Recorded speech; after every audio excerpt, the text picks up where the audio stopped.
నమస్తే, welcome to magazine story. నేను కవిత. నాయకుడిని చూస్తే నమ్మకం కలగాలి, భవిష్యత్తు మీద భరోసా పుట్టాలి, మాకేం కాదని తను ఉన్నాడన్న విశ్వాసం కలగాలి, రేపటి రోజుపై ఉన్న భయం పోవాలి, ఈరోజు నిశ్చింతగా అనిపించాలి. మరి ఏపీలో పరిస్థితి ఏంటి? ఒకవైపు ఆటవిక పాలన, మరోవైపు ఆంధ్రప్రదేశ్ని వణికిస్తోన్న ఆర్థిక సంక్షోభం. 13 నెలల పాలనలో చంద్రబాబు చేసిందేమిటి, చేస్తోందేంటి? అప్పు మీద అప్పు, వేల కోట్ల రూపాయల అప్పులు, 1,00,000 కోట్ల రూపాయల అప్పు, 2 లక్షల కోట్ల రూపాయలకు చేరువవుతోన్న అప్పు. మంగళవారం వస్తే చాలు ఏపీ నెత్తిన కొత్తగా ఎన్ని వేల కోట్ల రూపాయల అప్పుల భారం పడుతుందో అని ప్రజలు హడలిపోతున్నారు. హామీల అమలు లేదు, సంక్షేమము లేదు, అభివృద్ధి లేదు. మరి 1,86,000 కోట్ల రూపాయల అప్పులన్నీ ఏమయ్యాయి, ఎటుపోయాయి? 13 నెలలకే 1,86,000 కోట్ల అప్పంటే 5 ఏళ్లకి ఏపీనే అమ్మేస్తారా? దీనిపైనే ఇవాల్టి మ్యాగజైన్ స్టోరీ. సంపద సృష్టించటం నాకు తెలిసినంతగా ఎవ్వరికీ తెలీదు. ప్రతిపక్షంలో ఉన్న ప్రతిసారి చంద్రబాబు ఊదర కొట్టే మాట ఇది. అధికారంలోకి వచ్చిన తర్వాత మాత్రం సీన్ మారిపోతోంది. చంద్రబాబు డిక్షనరీలో సంపద సృష్టించటం అంటే అప్పులు చేయటమే అన్న ప్రత్యేక అర్థం, సొంత సంపద పెంచుకోవటమనే రహస్య అర్థం ఉన్నాయని రాజకీయ వర్గాల్లో చర్చ సాగుతోంది. అప్పులు చేయటం మాత్రమే కాదు, అలా చేసిన అప్పులను ఎక్కడ, ఎలా, ఎప్పుడు ఖర్చు చేశారో ఎవ్వరికీ అంతుపట్టకుండా చేయటం కూడా చంద్రబాబుకి మాత్రమే తెలిసిన విద్య. ఇప్పుడు ఆ విద్యని యమ స్పీడ్గా ప్రదర్శించేస్తూ 5.5 కోట్ల మంది ఏపీ ప్రజలకు చెమటలు పట్టిస్తున్నారు. ఒకవైపు ఆంధ్రప్రదేశ్ని అరాచక ప్రదేశ్గా మార్చేస్తూ, మరోవైపు అప్పుల ప్రదేశ్గా మార్చేస్తూ ఎన్ని రకాలుగా రాష్ట్రాన్ని భ్రష్టు పట్టించాలో అన్ని రకాలుగా భ్రష్టు పట్టించే పనిలో ఉన్నారు. చివరకు కాగ్ కూడా ఏపీ ఆర్థిక పరిస్థితిపై తీవ్ర ఆందోళన వ్యక్తం చేసే స్థాయికి పరిస్థితి దిగజారింది. నాకు మించిన విజనరీ దేశంలోనే ఎవరూ లేరు. సంపద సృష్టించడంలో నాకు మించిన నైపుణ్యం మరే రాజకీయ నాయకుడికి లేదు. 4 దశాబ్దాలకు పైగా చంద్రబాబు నోట ఈ డైలాగ్స్ వింటూనే ఉన్నాం. ఆ విజన్ ఏంటో, ఆ సంపదేంటో మాత్రం ఇప్పటిదాకా ఎవరికీ తెలీదు. కానీ ఇప్పుడు వాటన్నింటికీ చంద్రబాబు క్లారిటీ ఇచ్చేస్తున్నారు.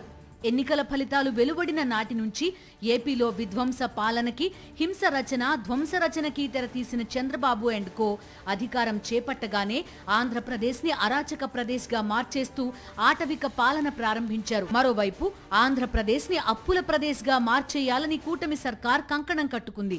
కేవలం 13 నెలల వ్యవధిలో ఏపీ ప్రభుత్వం చేసిన అప్పు ఎంతో తెలుసా? అక్షరాల 1,86,000 కోట్ల రూపాయలు. మీరు విన్నది నిజమే. ఆంధ్రప్రదేశ్లో సంక్షేమం లేదు, అభివృద్ధి లేదు, ఎన్నికల వేళ ఇచ్చిన హామీల అమలు లేదు, జగన్ ప్రభుత్వంలో ప్రారంభించిన పథకాల కొనసాగింపు లేదు. మరి 1,86,000 కోట్ల రూపాయలు ఏం చేశారు, ఎక్కడ ఖర్చు పెట్టారు?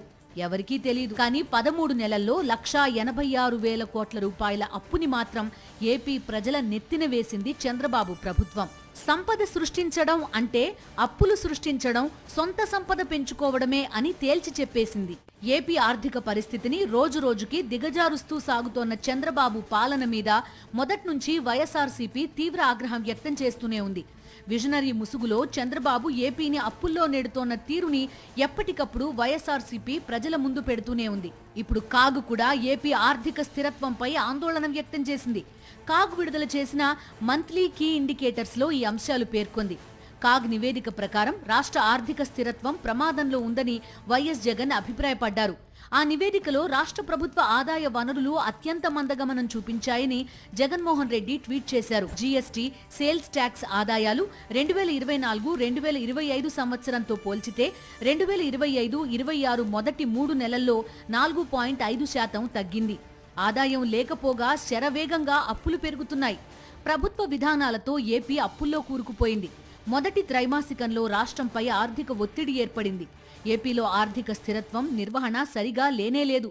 ఏపీలో అవినీతి విపరీతంగా పెరిగిపోయింది. ఖజానాకు రావాల్సిన ఆదాయం రాకుండా పోతోంది. పన్ను ఆదాయం, పన్నేతర ఆదాయాలు పేలవంగా ఉన్నాయని కాగ్ విడుదల చేసిన మంత్లీ కీ ఇండికేటర్ స్పష్టం చేసింది. జగన్మోహన్ రెడ్డి గారు కూడాను పదే ప్రెస్ మీట్లు పెట్టి స్టాటిస్టిక్ తో సహా, లెక్కలతో సహా ఆర్థిక పరిస్థితి ఎలా ఉంది, లోటు బడ్జెట్ ఎలా ఉంది, రెవెన్యూ లోటు ఎలా ఉంది, గ్రాంట్ ఎన్ని వస్తున్నాయి, ఈ ప్రభుత్వం తెచ్చిన అప్పులు ఏం చేస్తుంది, గతంలో మేము ఏం చేశామనేటువంటిది క్లియర్ కట్ గా లెక్కలతో సహా చెబుతూ ఈ రోజు కూడాను ట్విట్టర్లో తన అకౌంట్లో పర్సనల్ అకౌంట్లో ట్విట్టర్లో ట్వీట్ చేస్తూ ఎక్స్లో ఆర్థిక క్రమశిక్షణ గురించి గత ప్రభుత్వం ఎలా ఇప్పుడు ఎలా ఉంది లెక్కలతో సహా ఇచ్చారు. జగన్మోహన్ రెడ్డి గారు చెప్పే లెక్కలు అక్షర సత్యాలు కాబట్టి సో ఈ రోజు 14 నెలలకే 2 లక్షల కోట్ల రూపాయల అప్పులు తీసుకొని వస్తే ఇంకా దాదాపు 3 సంవత్సరాల 10 నెలల కాలంలో ఏం జరుగుతుందో ఈ రాష్ట్రము శ్రీలంక అవుతుందా, మారిషస్ అవుతుందా, సోమాలియా అవుతుందా, లేకపోతే కనుక ఆ దేశాలే చాలా బెస్ట్ అవుతాయి అనేటువంటిది ఒక్కసారి మనము ఊహించుకుంటేనే భయోందోళనంగా ఉంది. గతేడాది త్రైమాసికంతో పోలిస్తే ఈ ఏడాది జీఎస్టీ ఆదాయాలు, అమ్మకపు పన్ను ఆదాయాలు తక్కువగా ఉన్నాయని కాగ్ తేల్చేసింది. కొన్ని శాఖల్లో అత్యంత అధ్వాన్నమైన వృద్ధి రేటు ఉంది. రాష్ట్ర సొంత ఆదాయం కేవలం 3.47% మాత్రమే పెరిగింది. కేంద్రం నుంచి వచ్చే ఆదాయాలతో సహా మొత్తం ఆదాయం 6.14% మాత్రమే పెరిగింది. అప్పులు మాత్రం 3 నెలల్లో ఏకంగా 15.61% వేగంతో పెరిగాయి. కేవలం 13 నెలల్లోనే 1,86,112 కోట్ల రూపాయల అప్పు చేసిన ఏపీ ప్రభుత్వం అప్పుల్లో చెత్త రికార్డు నమోదు చేసింది.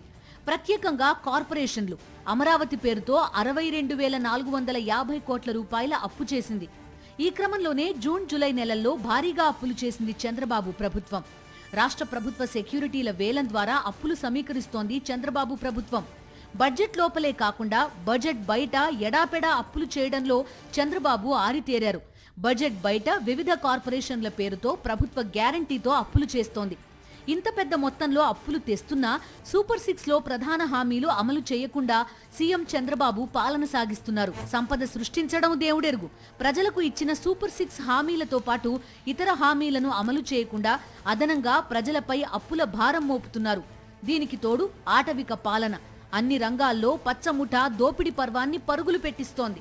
ఈరోజు జీఎస్టీ వసూలు తగ్గిపోయాయి, సంపద సృష్టి అని చెప్పాడు. దాదాపు కేవలం 3.47% సంపద సృష్టి ఈ చంద్రబాబు నాయుడు 13 నెలల్లో జరగటం జరిగింది.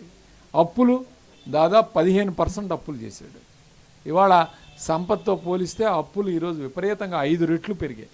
కేవలం ఒక రాజధాని నిర్మిస్తానని చెప్పి ఆ రాజధానికి ఈరోజు లక్షల కోట్లు ఖర్చు పెట్టాలని చెప్పి మిగిలిన ప్రాంతాలన్నీ కూడా నిర్లక్ష్యం చేసే కార్యక్రమం చేస్తున్నాడు చంద్రబాబు నాయుడు కేవలం తన సంపదని పెంచుకుంటున్నాడు. తన కొడుకు లోకేష్ ఇవాళ రాష్ట్రంలో పూర్తిగా అవినీతిమయమైపోయింది. ఎక్కడికక్కడ ఏ రంగంలో చూసినా, ఏ వ్యవస్థలో చూసుకున్నా ఈరోజు దోపిడీ విపరీతంగా పెరిగిపోయింది. ఆంధ్రప్రదేశ్ అప్పుల ఊబిలో కూరుకుపోతోంది. 5 ఏళ్లలో జగన్మోహన్ రెడ్డి ప్రభుత్వం కేవలం 2,34,000 కోట్ల రూపాయల అప్పులు మాత్రమే చేసింది. కానీ కేవలం ఒక్క ఏడాదిలో చంద్రబాబు మాత్రం 1,86,000 కోట్ల రూపాయలు అప్పులు చేసేశారు. ఇలానే మరో 4 ఏళ్లు అప్పులు చేసుకుంటూ పోతే ఆంధ్రప్రదేశ్ని అమ్మేయాల్సిన పరిస్థితే దాపురిస్తుందని పరిశీలకులు సైతం ఆందోళన వ్యక్తం చేస్తున్నారు. సంక్షేమ పథకాలు అమలు చేయకుండా, అభివృద్ధి వైపు దృష్టి సారించకుండా, జగన్మోహన్ రెడ్డి పాలనలో ప్రవేశపెట్టిన పథకాలు, సంస్కరణలు కొనసాగించకుండా, ఎన్నికల హామీలు అమలు చేయకుండా 1,86,000 కోట్ల రూపాయలు ఏం చేశారన్న ప్రశ్నకి మాత్రం పచ్చముఠా దగ్గర సమాధానం లేదు. నిజానికి చంద్రబాబు దగాకోరుతనం గురించి చెప్పుకోవడం మొదలు పెడితే అది 1 గంటకో రోజుకో పూర్తయ్యే బాపతు కాదు. కానీ తన మోసాలతో, వంచనతో పదే ఆ దగాకోరుతనం గురించి ప్రజలు మాట్లాడుకునేలా చేయడం చంద్రబాబు ప్రత్యేకతల్లో ఒకటి. అందుకే ఇప్పుడు తెలుగు ప్రజలతో పాటు దేశ ప్రజలు కూడా సూపర్ 6 కేంద్రంగా చంద్రబాబు 5.5 కోట్ల మందికి వెన్నుపోటు పొడిచిన తీరు గురించి సీరియస్ గా డిస్కషన్ చేసుకుంటున్నారు.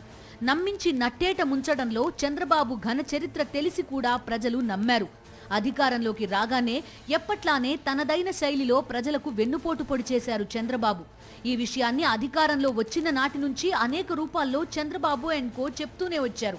ఇక ఇచ్చేది లేదన్న విషయాన్ని కాస్త గట్టిగా అచ్చెన్నాయుడుతో చెప్పించేశారు. ఆడవాళ్ళకి నెలకి 1,500 అది చెయ్యాలంటే ఆంధ్రానే అమ్మాలి ఇంకా ఆలోచన చేస్తున్నారు. అంత డబ్బు అవసరం ఉంది. ఏమి చెయ్యాలి? కేవలం 13 నెలల్లో 1,86,000 కోట్ల రూపాయల అప్పులు చేయడం, అవి ఎక్కడ ఎలా ఖర్చు పెట్టారన్నది ఎవరికీ అంతుబట్టని రహస్యంగా మారడం. ఇంకా 4 ఏళ్ల సమయం ఉంది. ఇలానే పాలన సాగితే ఆంధ్రప్రదేశ్ని అమ్మక తప్పదని నిపుణులు సైతం విశ్లేషిస్తున్నారు. జగన్ జనరంజక పాలన చూసి తట్టుకోలేకపోయారు. ఆ సంక్షేమాన్ని చూసి భరించలేకపోయారు. అభివృద్ధిని చూసి జీర్ణించుకోలేకపోయారు. రాష్ట్రం శ్రీలంక అయిపోతుందని ముసలి కన్నీరు కార్చారు. ఎన్నికల వేళ అలవి కాని హామీలు ఇచ్చారు. ఓటర్లకు అరచేతిలో వైకుంఠం చూపించారు. గెలిచిన వెంటనే నేను మారిపోయాను, కొత్త చంద్రబాబును చూస్తారని సీఎం సెలవిచ్చారు. కానీ ఆయన అస్సలు మారలేదు. ఇచ్చిన హామీల విషయంలో యూటర్న్ అవటంలో ఆయన చూపించిన వేగం చూసి తలపండిన రాజకీయ పరిశీలకులు సైతం ఆశ్చర్యపోయారు. ఎన్నికలకు ముందు సూపర్ 6 అని, గెలిచాక మాత్రం వరుస పెట్టి సూపర్ షాక్స్ ఇస్తూ ఏపీని షేక్ చేసేస్తున్నారు. 13 నెలల్లోనే 1,86,000 కోట్ల రూపాయలు అప్పులు చేశారంటే ఏపీని శ్రీలంక, సొమాలియా చేయటంతోనే పచ్చముఠ ఆగేట్టు లేదు. ఇదే స్పీడ్తో మరో 4 ఏళ్లు అప్పులు చేస్తూ పోతే ఏపీ ఇతిమోఫియో అవటం ఖాయం. ఆంధ్రప్రదేశ్లో జరుగుతున్నవి రెండే. ఒకటి అంతులేని రాక్షసత్వం, అఖండమైన క్రూరత్వం. ప్రజల ఆశలను, కలలను, భవిష్యత్తును చీకటిమయం చేయడం మాత్రమే కాదు, ప్రజాస్వామ్యాన్ని ఖూనీ చేస్తున్నారు. భావ ప్రకటన స్వేచ్ఛ గొంతు మీద కత్తి పెడుతున్నారు. అంబేద్కర్ రాజ్యాంగాన్ని అవహేళన చేస్తున్నారు. ఆంధ్రప్రదేశ్ బ్రాండ్ ఇమేజ్ ని డ్యామేజ్ చేసేశారు. ఆటవిక పాలనలో బీహార్, పశ్చిమ బెంగాల్ రాష్ట్రాలే సిగ్గుపడే రేంజ్లో చెలరేగిపోతున్నారు. ప్రశ్నించే గొంతులపై ప్రతిపక్ష పార్టీ నేతలు, క్యాడర్పై పగబట్టారు. తప్పుడు కేసులతో, అక్రమ అరెస్టులతో పచ్చమూక వికటాట్టహాసం చేస్తోంది. ఇక ఆంధ్రప్రదేశ్లో జరుగుతోన్న రెండో అంశం ఏంటంటే అప్పుల మేళా. ప్రజలు మాత్రమే కాదు, ఇరుగు పొరుగు రాష్ట్రాలు కూడా ఉలిక్కిపడే స్థాయిలో విచ్చలవిడిగా అప్పులు చేసి పారేస్తోంది చంద్రబాబు ప్రభుత్వం. దీంతో చంద్రబాబు పాలనని జగన్ పాలనతో పోల్చి చూసుకుంటూ ఇప్పుడు ఏపీకి ఎంతటి దుస్థితి పట్టిందో అంటూ ప్రజలు ఆవేదన చెందుతున్నారు. వైఎస్ జగన్ గారి హయాంలో 2019 నుంచి 24 వరకు ఆర్థిక క్రమశిక్షణ ఎక్సలెంట్ గా చేసి అప్పులు కూడా కేవలం 3,50,000 కోట్ల రూపాయల అప్పులు చేసి రాష్ట్రంలో ఆర్థిక క్రమశిక్షణ పాటిస్తూ మేనిఫెస్టోలో చెప్పినటువంటి హామీలన్నీ కూడాను తూచా తప్పకుండా మొదటి సంవత్సరంలోనే మొదలుపెట్టి కరోనా లాంటి క్లిష్ట పరిస్థితుల్లో కూడాను ఎక్కడా కూడాను ఏ ఒక్క సంక్షేమ పథకము ఆపు చేయకుండా డెవలప్మెంటల్ యాక్టివిటీస్ తీసుకుంటూనే ఎక్కడా కూడా బీదారుపులు అరచకుండా ఆర్థిక క్రమశిక్షణ పాటించినటువంటి జగన్ గారి సర్కార్ ఎక్కడ, ఈ రోజు చంద్రబాబు గారి సర్కారు ఇచ్చినటువంటి సూపర్ 6, సూపర్ 7 కాకుండా 143 హామీలలో ఏ ఒక్కటి సక్రమంగా అమలు చేయక కేవలం రైతుకు సంబంధించినటువంటి అన్నదాత సుఖ రైతు భరోసా కూడా ఇవ్వకుండా వాళ్ళు 2 లక్షల కోట్ల రూపాయలు కేవలం 14 నెలల్లోనే చేశారంటే ఎంత ఆర్థిక అరాచకం ఈ యొక్క రాష్ట్రంలో పెళ్లిపోతుందో అర్థం చేసుకోవచ్చు. 2 ఏళ్ల విలువైన సమయాన్ని కరోనా మింగేసినా అటు సంక్షేమంలోనూ ఇటు అభివృద్ధిలోనూ జగన్ అద్భుతాలు చేశారు. ఎఫ్ఆర్బిఎం పరిమితులకు లోబడే అప్పులు చేశారు. అప్పుగా తెచ్చిన ప్రతి రూపాయిని సంక్షేమానికి, అభివృద్ధికి ఖర్చు చేశారు. 5 ఏళ్ల కాలంలో 72,000 కోట్ల రూపాయలు ఖర్చు చేసి ఏపీలోని ప్రభుత్వ పాఠశాలల రూపురేఖలు మార్చేశారు. ఇంగ్లీష్ చదువులను నిరుపేదల పిల్లలకు అందుబాటులో తెచ్చారు. ట్యాబ్లు ఇవ్వడం, డిజిటల్ క్లాసులు, ఇంగ్లీష్ మీడియంతో ఏపీ ప్రభుత్వ పాఠశాలలు ఆగిపోలేదు. విద్యార్థులకు టోఫెల్లోనూ శిక్షణ ఇవ్వడం ప్రారంభించారు. అమ్మ ఒడితో తల్లుల ఖాతాల్లోకి ఏటా 6,450 కోట్ల రూపాయల చొప్పున 5 ఏళ్ల పాటు జమ చేసింది జగన్ ప్రభుత్వం. ఐక్యరాజ్య సమితిలో ఏపీ ప్రభుత్వ పాఠశాలల విద్యార్థులు మాట్లాడతారని కనీసం ఎవరైనా కల్లోనైనా ఊహించారా? జగన్ అది నిజం చేసి చూపించారు. వైద్య శాఖలో స్పెషలిస్ట్ వైద్యుల నుంచి నర్సుల దాకా ఎక్కడా ఖాళీలు లేకుండా జగన్మోహన్ రెడ్డి నియామకాలు పూర్తి చేశారు. 53,000 మంది వైద్యులను, వైద్య సిబ్బందిని నియమించారు. రాష్ట్ర వ్యాప్తంగా వైద్య శాఖలో ఖాళీల భర్తీకి ప్రత్యేకంగా మెడికల్ రిక్రూట్మెంట్ బోర్డుని ప్రారంభించి ఎప్పటి ఖాళీలను అప్పుడే భర్తీ చేసేలా చర్యలు తీసుకున్నారు. రిమోట్ ఏరియాల్లో పనిచేసే వైద్యులకు ఏకంగా 4 లక్షల రూపాయలను జగన్ ప్రభుత్వం చెల్లించింది. నిరుపేదల ఆరోగ్యానికి అభయం ఇవ్వడానికి ఈ స్థాయిలో దేశంలోని మరే రాష్ట్ర ప్రభుత్వం కూడా ఖర్చు చేయలేదు. ఆరోగ్యశ్రీ పరిమితిని 25 లక్షల రూపాయలకు పెంచిన జగన్మోహన్ రెడ్డి వైద్య రంగంలో సమూల సంస్కరణలకు ఏపీని వేదికగా మార్చారు. కొత్తగా 17 ప్రభుత్వ మెడికల్ కాలేజీల నిర్మాణం చేపట్టారు. పలాసలో kidney research centre, super speciality ఆసుపత్రి ఏర్పాటుతో పాటుగా 785 కోట్ల రూపాయలతో ఉద్దానం ప్రాంతంలో డాక్టర్ వైఎస్ఆర్ సుజలధార సురక్షిత మంచినీటి ప్రాజెక్టుని ప్రారంభించారు. 4 పోర్టుల నిర్మాణం ప్రారంభించారు. వైఎస్ఆర్సీపీ హయాంలో సంక్షేమం, అభివృద్ధి కాగితాలకు పరిమితం కాలేదు, క్షేత్రస్థాయిలో కనిపించింది. దేశ చరిత్రలో ఎన్నడూ లేని విధంగా అక్క చెల్లెమ్మలకు డీబీటీ, నాన్ డీబీటీ కింద 4.49 లక్షల కోట్ల రూపాయలు అందించారు. గ్రామ, వార్డు సచివాలయాలతో పరిపాలనని ప్రజల ఇంటి ముందుకు తెచ్చారు. పేదలకు 32 లక్షల ఇళ్లు నిర్మించారు. ఇలా చెప్పుకుంటూ పోతే జగన్ పాలనలో జరిగిన సంక్షేమం, అభివృద్ధి అంతా ఇంతా కాదు. మరి 13 నెలల్లోనే 1,86,000 కోట్ల రూపాయలు అప్పులు చేసిన చంద్రబాబు ఏపీ ప్రజలకు ఏం చేశారు? సంక్షేమానికి, రాష్ట్రాభివృద్ధికి చేసిందేంటి? శూన్యం. మరి అప్పుగా తెచ్చిన 1,86,000 కోట్ల రూపాయలు ఎక్కడ తగలేశారని సామాన్యుడు అడుగుతోన్న ప్రశ్నకి చంద్రబాబు ప్రభుత్వం వద్ద సమాధానం లేదు. 2014 నుంచి 5 ఏళ్ల పాటు అమరావతి పేరుతో ప్రజల కళ్లకి గ్రాఫిక్స్ గంతలు కట్టిన చంద్రబాబు ఇప్పుడు ఒకవైపు ఆటవిక పాలనని పరుగులు పెట్టిస్తున్నారు. మరోవైపు అమరావతి కేంద్రంగా గతంలో కంటే భారీ స్కెచ్ వేశారు. వేలాది కోట్ల రూపాయలను అప్పు చేసి మరీ అమరావతిలో గుమ్మరిస్తున్నారు. ఇంకోవైపు 13 నెలల్లోనే 1,86,000 కోట్ల రూపాయల అప్పు చేసి దేశంలో ఇప్పటిదాకా మరే రాష్ట్ర ప్రభుత్వానికి సాధ్యం కాని రికార్డు సాధించారు. ఏపీ భవిష్యత్తుని అప్పుల ఊబిలోకి నెట్టేశారు. అమరావతి చుట్టూ డ్రామాలు, అమరావతి చుట్టూ మోసాలు, అమరావతి చుట్టూ దోపిడీ, అమరావతి చుట్టూ రియల్ ఎస్టేట్ మాఫియా, అమరావతి చుట్టూ గ్రాఫిక్స్ గంతలు. అబ్బబ్బా, ఒకటా రెండా? 2014 నుంచి 2019 దాకా అమరావతి కేంద్రంగా చంద్రబాబు ప్రభుత్వం చేసిన రచ్చ, స్కాములు అన్నీ ఇన్ని కావు. ఇప్పుడు మళ్లీ మొదలుపెట్టారు. వేలాది కోట్ల రూపాయలు అప్పులు చేయటం, అమరావతిలో గుమ్మరించటం. ఇదే పనిగా పెట్టుకుంది కూటమి సర్కార్. ఇప్పుడు సింగపూర్ని కూడా మళ్లీ సీన్లోకి తీసుకురావడానికి రెడీ అయిపోయింది. సింగపూర్ పేరుతో కొత్త స్కామ్లతో పాటు అమరావతి పేరుతో ఎన్ని లక్షల కోట్లు అప్పులు చేస్తారో అన్న ఆందోళన ఏపీ ప్రజలను వెంటాడుతోంది. మరోవైపు జగన్ పాలనలో ఏపీ అప్పులు 14 లక్షల కోట్ల రూపాయలకు పెరిగాయని పచ్చి అబద్ధాలు చెప్పిన పచ్చముఠ ఇప్పుడు అది నిజం చేసే పనిలో బిజీగా ఉంది. సంపద సృష్టించడానికి కొత్త నిర్వచనాలిస్తూ ఆంధ్రప్రదేశ్ ని అప్పుల ఊబిలోకి నెట్టేస్తూ దివాళా దిశగా రాష్ట్రాన్ని పరుగులు పెట్టిస్తోన్న చంద్రబాబు అండ్ కో ఎన్నికల వేళ ఇదే అప్పుల కేంద్రంగా పన్నిన కుట్రలు అన్నీ ఇన్ని కావు. వైఎస్ జగన్మోహన్ రెడ్డి మీద విషం కక్కడమే లక్ష్యంగా మొదటి నుంచి టీడీపీ కుట్రలు పన్నుతూనే ఉంది. ఈ కుట్రలకు ఎల్లో మీడియా, పవన్ కళ్యాణ్, పురంధేశ్వరి, పచ్చ మేధావులు సంపూర్ణ సహకారాలు అందిస్తూ వచ్చారు. జగన్మోహన్ రెడ్డి అధికారంలో ఉన్న వేళ ఆయన పాలన మీద అసత్య ప్రచారాలు చేస్తూ ఆంధ్రప్రదేశ్ అప్పుల్లో మునిగిపోయిందని, రాష్ట్రం శ్రీలంక అయిపోతోందని గగ్గోలు పెట్టారు, ఊదరగొట్టారు. చంద్రబాబు గెలిచిన తర్వాత ఆ కుట్రని పక్కన పెట్టలేదు. ఎన్నికల్లో ప్రజలకు తామిచ్చిన హామీలను తుంగలో తొక్కడానికి అదే కుట్రని చంద్రబాబు కొనసాగించారు. ఖజానా మొత్తం ఖాళీ అయిపోయిందని, రూపాయి లేదని బికారి మాటలు చెప్తూ వచ్చారు. జగన్ పాలనపై శ్వేతపత్రాల పేరుతో అసత్యాల పత్రాలు విడుదల చేశారు. రోత రాతలతో, పచ్చి అబద్ధాలతో వాటిని నింపేశారు. చంద్రబాబు అసత్య పత్రం విడుదల చేయడం, ఆ వెంటనే ఎల్లో మీడియా అందులో అసత్యాలను గోబెల్స్ ప్రచారం చేసేయడం చకచకా జరిగిపోయాయి. వీటన్నింటి లక్ష్యం ఒక్కటే, హామీలను ఎగ్గొట్టడమే, ప్రజలకు పంగనామం పెట్టడమే. ప్రజలను నిలువునా ముంచడానికి జగన్ పాలన మీద తమ కుట్రలను కొనసాగించారు. ఏపీ అప్పులు 12 లక్షల కోట్ల రూపాయలని, 14 లక్షల కోట్ల రూపాయలని నోటికొచ్చినట్టు కూశారు. కానీ ఆ కుట్రలను, ఆర్గనైజ్డ్ క్రైమ్లో చంద్రబాబు నైపుణ్యాన్ని ఆయన ప్రభుత్వం ప్రవేశపెట్టిన బడ్జెట్ బట్టబయలు చేసింది. 2024 మార్చి 31 నాటికి ఏపీ అప్పు 6.46 లక్షల కోట్ల రూపాయలని బడ్జెట్ బయటపెట్టక తప్పలేదు చంద్రబాబు ప్రభుత్వానికి. ఇందులో గ్యారంటీల కింద తెచ్చిన అప్పు 1,54,797 కోట్ల రూపాయలను తీసేస్తే నికరంగా ఉన్నది కేవలం 4,91,000 కోట్ల రూపాయలు మాత్రమే. దీన్ని బట్టి అర్థం చేసుకోవచ్చు జగన్ ప్రభుత్వం మీద చంద్రబాబు అండ్ కో అప్పుల పేరుతో ఎన్ని కుట్రలు పన్నారు. అధికారంలోకి వచ్చిన తర్వాత ప్రజలను మోసం చేయడానికి అదే కుట్రను కొనసాగించారు.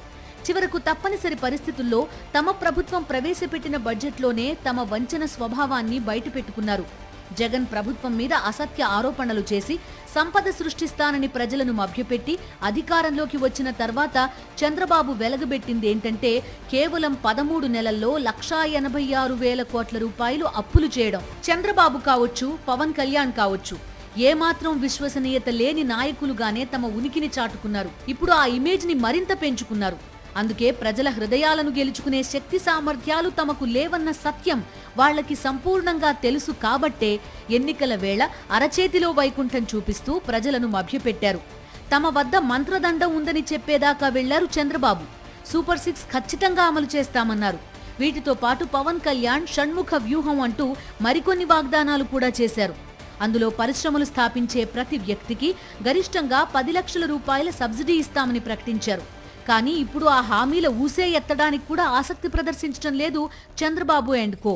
ఇప్పటికే తెచ్చిన అప్పుల్లో వేలాది కోట్లు అమరావతిలో గుమ్మరించారు. ఇప్పుడు సింగపూర్ ప్రభుత్వం పేరు చెప్తూ కొత్త స్కామ్లకు స్కెచ్ గీస్తున్నారు. అదే సమయంలో రాబోయే రోజుల్లో కేవలం అమరావతి పేరుతోనే భారీగా అప్పులు చేయడం ఖాయమని పరిశీలకులు విశ్లేషిస్తున్నారు.